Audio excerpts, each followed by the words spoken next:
So we reset it so many times and I think we're not doing it correctly. And I reached a state where I think I just want to make my life as hard as possible and waste as much money as possible. Hi, it's me Prashanna and welcome to another episode of Midlifers. Today is going to be the most boring episode ever. So I didn't want to do this episode, but Ian has forced me to. Today we have my recently acquired Toyo-view camera. It's a large format camera. I've always had a tripod that I've been using my medium format cameras on and my 35mm cameras on, but this is a gigantic beast. So it can't really be used handheld. I can't really use it that way. And of course, my existing tripod is just a little bit too flimsy. It can't really take the weight and I can't do any movements on that tripod if I have this mounted on because the whole tripod just topples over. So one of our friends, actually the distributor of Leofoto, I think photosphere.sg, you can check his website out, shout out to them, okay? They've lent us a tripod. It's a Ranger series Leofoto tripod. So I'm gonna test it out and see whether this camera can finally be used. It is a monorail camera, so I'm hoping to do some camera movements as well as do some macro shots today. So let's take a look at the tripod, and through the wonders of TV magic, I'm gonna mount it right now. Okay, so before you can actually mount a camera like this onto a tripod, you need a head, okay? My existing tripod has a ball head, which is very easy to use with lightweight cameras because you can move the cameras willy-nilly anyhow, and it will actually focus easily and you can really compose very easily. When you deal with gigantic cameras like this, you actually need a gear head. So a geared head is basically a head where all the movements are not controlled with the ball, it's just controlled by the movement of specific gears. Okay, so there's actually one for one direction and there's another one for the other direction. So as you can see, I can actually move it in quite a unique way.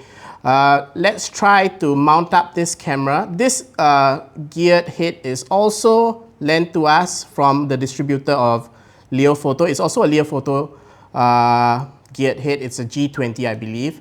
So let's mount it up once and for all, okay? Okay, I think Thanos would have been very proud of that snap. So the camera is mounted already. This tripod actually is quite good. It is made of carbon fiber. It can take a weight about 15 kg, which is more than adequate for this camera. The camera itself weighs about 3 kg, maybe add a lens and other accessories, we can overestimate it at 5 kg. So your tripod should be able to at least take twice that load-bearing capacity before you use it. The reason being is when we mount the camera and move it in specific angles, the weight distribution changes a little. And always remember, a tripod is the strongest in this position. If the legs are a bit wider, the leveraging forces are a bit different and the load-bearing capacity drops. The G20 geared head actually takes 20 kg, so it's more than adequate. I know talking about tripods in this manner is freaking boring, okay? So let's, without further ado, go and show you what the tripod can do, and I think that will give you a better idea of what this tripod is actually capable of.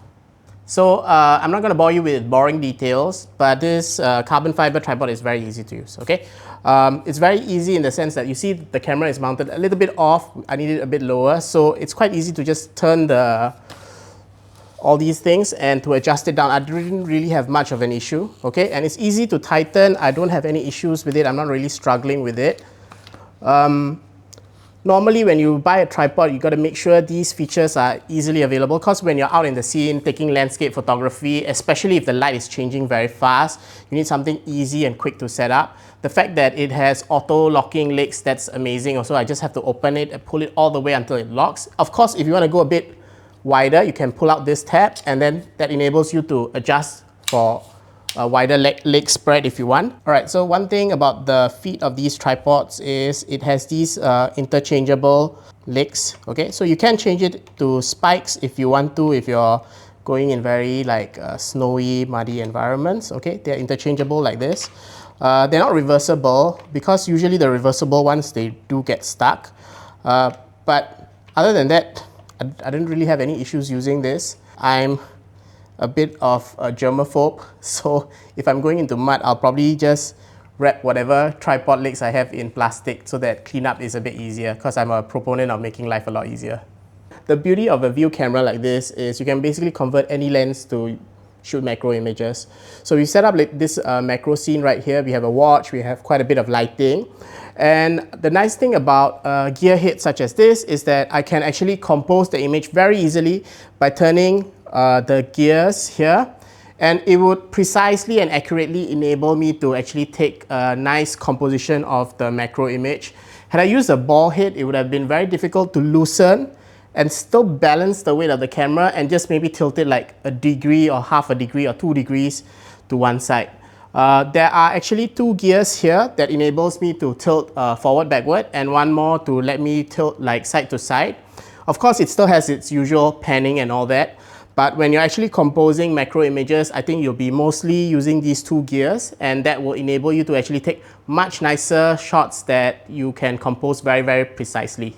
Okay, so as you can see, these are the knobs that you use to turn the gear head. So this one turns the side to side, as you can see, and you can actually level the camera using the bubble level here. There's actually one at the side here as well that you can use when you're using this. So when you're using this one here, you can actually move the bubble level so that you can actually get it flat and flat to the horizon. And then you can use this as well to move front and back movements so that you can level it and you'll check the bubble level on that side. So far, like when I move the knobs, they're not very hard to turn, they're very smooth, they're fluid, and the beauty of this, I guess, gear head is that there's no slack. So as soon as I let go, there's no like falling back of the camera or anything like that. So I find it quite helpful when I'm actually doing these macro shots right now. So the beauty of one of these geared head can only be appreciated when you look at the ground glass itself. So I'm going to show you some simple movements. So you see, just by moving the gears ever so slightly, and I don't have to actually fight with the gears, okay, they move very seamlessly. So you can see just by doing these simple movements on the gears, I can actually move the camera quite a fair bit and frame my image. So I think I'm happy right here. So let's go about and take the image. Alright, so I'm just about to take the shot of the watch right now. If you look carefully, you'll notice that the whole camera is tilted on the geared head. It's like at its max as well. And despite being tilted at all that, you can feel that the tripod is very rigid. And the thing that you might find interesting is that we're doing this on a large format camera. So I don't think many people shoot on a large format camera. So if you're going to use like routine, I guess, medium format or large camera that shoots on a medium format sensor, I don't think you'll have any problems with the rigidity of this tripod. So let's go ahead, take the image, and then we'll see how it develops. Oh wait, let me... Almost forgot the dark slide. Okay. Strange. Let me just... I don't think so. The light lit up though. Maybe a... Oh, okay. That was strange.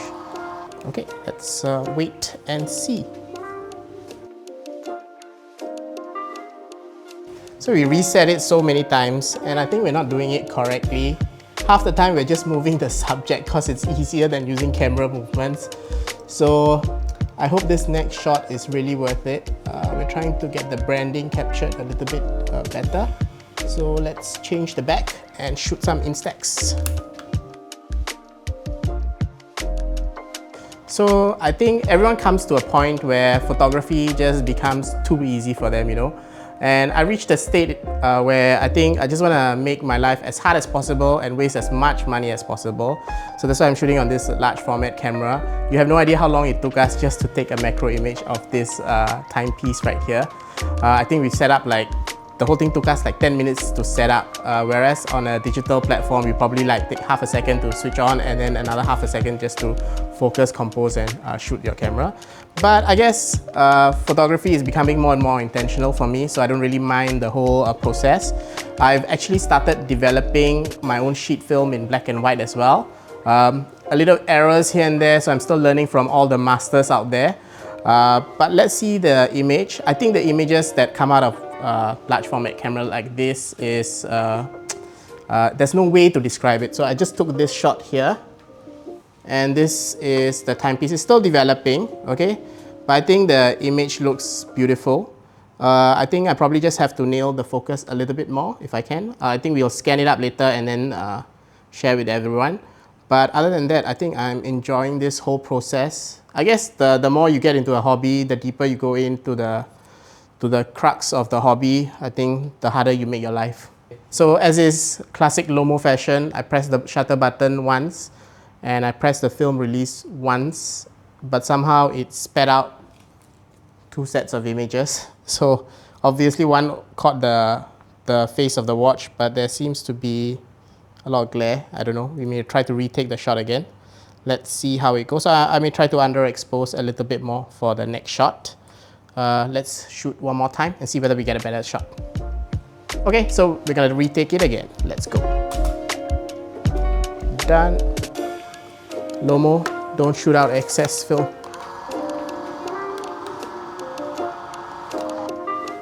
Thank God. Okay, so let's see this develop.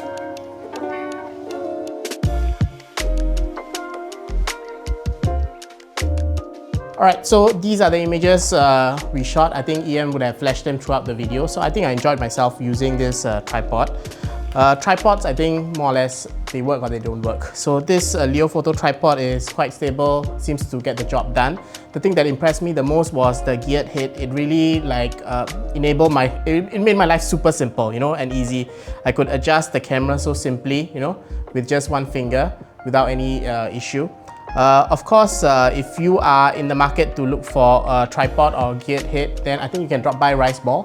I believe the distributor has a few sets for you to try, so bring your camera along, give it a try. I think Leofoto does excellent tripods. By the way, this is not a sponsored ad, I'm not getting any discounts or anything, I'm just very impressed. Perhaps my previous tripod was very inferior, but I think for its price point, it seems to be a good value for money. So I think if you're in the market for a tripod, you can consider this brand. I think it's worth exploring. So if you're interested, just drop by Rice Ball, as I said earlier. Other than that, I think that's the end of this video. I hope you weren't bored to death like I was. It didn't kill you like it killed me. If you love this episode, of course, like and subscribe. I'll see you in the next episode of Midlifers.